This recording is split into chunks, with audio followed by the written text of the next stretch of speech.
Good morning. Today we will develop a dark photo and make it considerably lighter and improve its contrast as well. Let's start by opening the photo. You can do it one of two ways. You can navigate to its location, or you can go into Gimp and hit Open, File Open.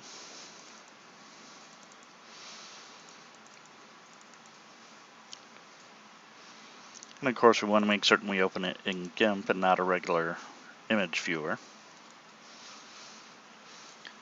I'm running Ubuntu Linux 14.04 and 2.8 version of Gimp. Alright, so this photograph is dark. It's very limited on its tone. There's not a lot of contrast between the various elements in this photograph. And we're going to fix all that. Let's start by duplicating this image and closing the original. Personally, I never want to work off of an original because it's too easy to make a mistake and ruin it. Now let's get this image to now fit our work area. Go to View, Zoom, Fit Image in Window, and View, Shrink Wrap. Okay, we're renaming this default layer by double-clicking on the text, typing in original. Let's duplicate that. And we're going to start with a very basic lightening technique. Now, one thing, whenever you create a layer in Gimp and you put a pound sign and then a number, when you duplicate that layer, it'll increase the number for you. So there's essentially, to lighten this photograph basically, to do a basic lighten on it, there's two steps, or it takes two layers. That is why I put the pound sign 1, and now we're going to work off the pound sign 2. Okay, we want to start by desaturating or removing all the color from our image. Now this image, the difference between your three choices here is very small. It's practically non-existent. So we're going to select average and hit OK.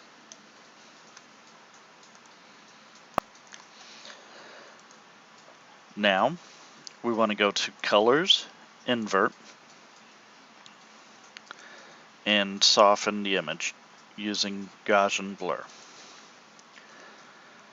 Now, depending on the size of your image, depends on the value you need to have for your blur radius. Smaller images require a smaller blur radius. For the image I'm working on, 15 is about right for this size. Now we want to change the mode from normal to overlay. And as you can see, we get our image back. And it is just a touch lighter. We need to merge down Lighten 2 into Lighten 1. And that finishes our first basic lightening technique. Now the rest of this is going to be corrected by adjusting our curves and getting our contrast in order. So let's duplicate Lighten 1 and title the new layer Curves. Go to Colors, Curves, and you see this histogram in here. It should be taking up almost the entire width of this window, and instead it's taking up a very small amount. So we want to bring our start and our end points to the beginning and end of our histogram. And that really brings out the contrast in this image. It also lightens it up considerably. Now we're going to go ahead and make the dark tones a little bit deeper. And the mid-tones, we're going to lighten just a smidge. And on this image, I think that will work just fine. So we'll hit OK. And with the curves, you can see what's happening in your picture real time as you make adjustments. So play around. Move those little dots, add as many as you like, and you can add dots by left clicking on your line here. And then just drag it up and down. You can drag this over to the side to see the effect it has. But go crazy. Find out what works for you and what you like. Okay, now, my next step is typically saturation. But I'm going to skip that on this photo as there's nothing there for it to saturate, really. We have a lot of white, and the little bit of color we have is standing out just fine. So we're going to move forward to our unsharp mask.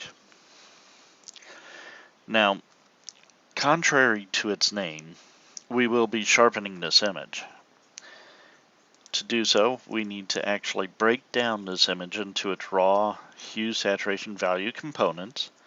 We do that through colors, components, decompose. And we will select hue, saturation, value.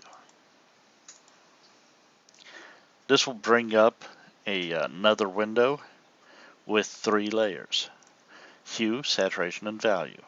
You can hide saturation and hue. Value is the one that we need to focus on. Make certain it's selected by left clicking on it one time.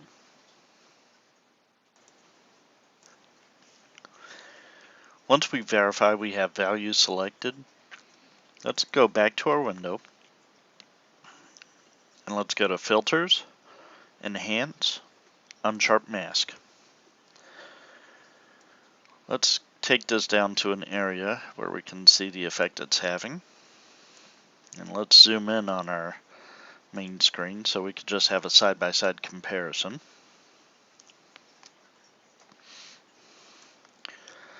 Now at 0.5, it brings out a little bit of detail, but I'm not quite satisfied with that.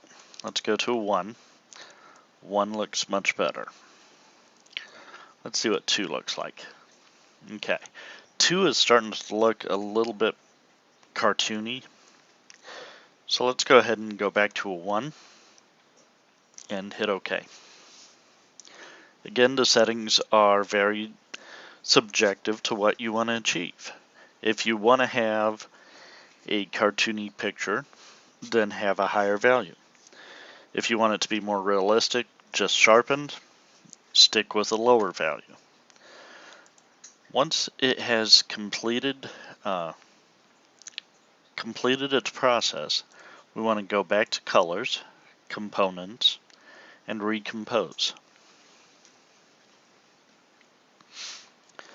That sent all the changes that we made here back to the original image. So we can close this, discard changes, and we are back at our original image.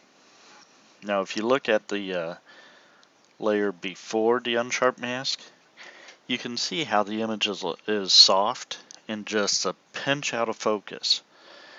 And after the unsharp mask, we took care of that. The detail is exactly where I want it. You can see the snow falling. You can see the wood grain on this railing, the burn barrel. The features of the barn are crisper, and that was what unsharp mask was supposed to do. Why they call it unsharp mask, I don't have a good answer for you. Perhaps in the way it internally takes that value we give it and convert it into this. I'm not certain. But it does work very well, especially for images like this. Well, that concludes our video for today. I hope you found something you can walk away with, something beneficial, and I hope you have a great day.